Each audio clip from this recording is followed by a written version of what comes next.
As musicians, our artistic world is reliant on the way we interact with social media. We need social media for our art to be seen by the world. We need to play this game, making short-form content that people keep watching. While our intentions are pure, we contribute to the brain rot of our society, to the lack of focus that we're personally experiencing right now. There are two kinds of behaviors when it comes to social media. One, consumer. Two, creator. As a creator, you spend most of the time away from the platform, creating things that you put on the platform. As a consumer, you use the platform for entertainment, education, distraction. It's when you allow the balance of consumption to take over the balance of creation that a feedback loop is formed, reinforcing consumption and decreasing both creation and focus and attention. Here's the consumption feedback loop. A viewer consumes short-form content. The algorithm provides increasingly tailored and engaging content.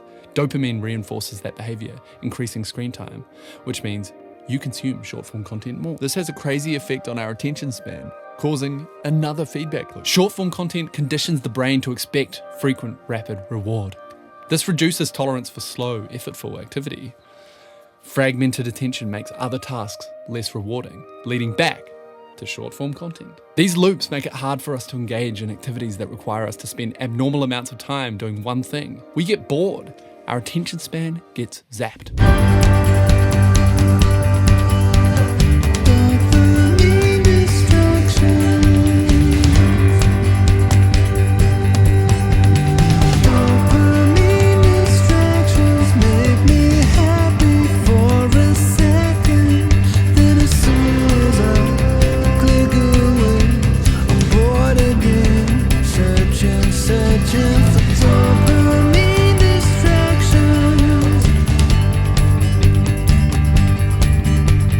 Luckily, our brains are very plastic. And if we've taken consumption too far, we can train our attention span back. We can think of our attention span and focus as a mental garden. Your mental garden represents your daily reserves of attention and focus. A garden is a renewable resource. It's balanced. It requires care.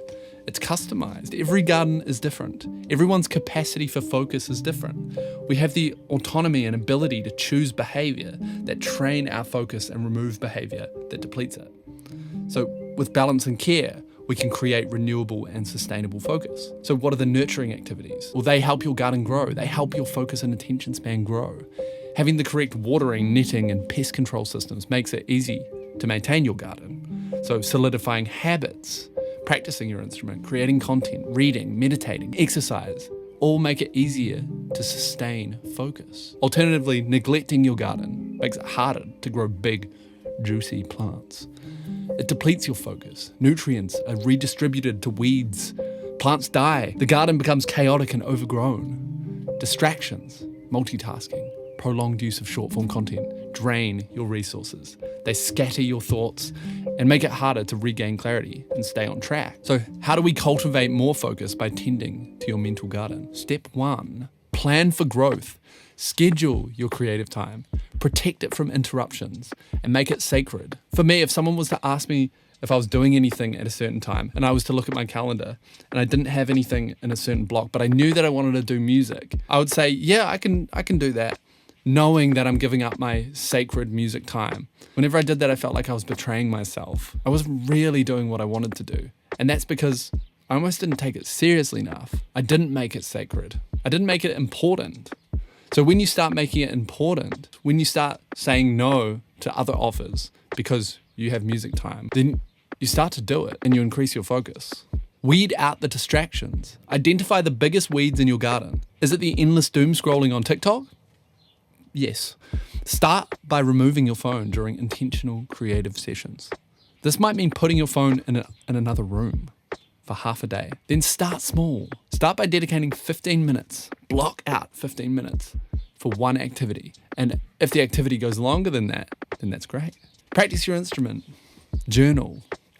Write a song and allow that time every day so that you can build momentum and increase the amount of time that you're focusing, which will increase your attention span. When your habits and systems are in place to nurture your focus and attention span, your focus gets trained and it becomes easier to focus. This is an equally powerful feedback loop. Check it out. A person starts a focused activity like practicing their instrument or writing a song. then they experience a sense of progress, a sense of satisfaction or flow, and dopamine is released, which reinforces the behavior. Then they're motivated to continue engaging in focused activities, which deepens the habit of engaging in focused activities. So you have the choice to balance how much of a creator you are and how much of a consumer you are. So when we tend to our mental garden by solidifying positive and creative habits, we reinforce a creative feedback loop.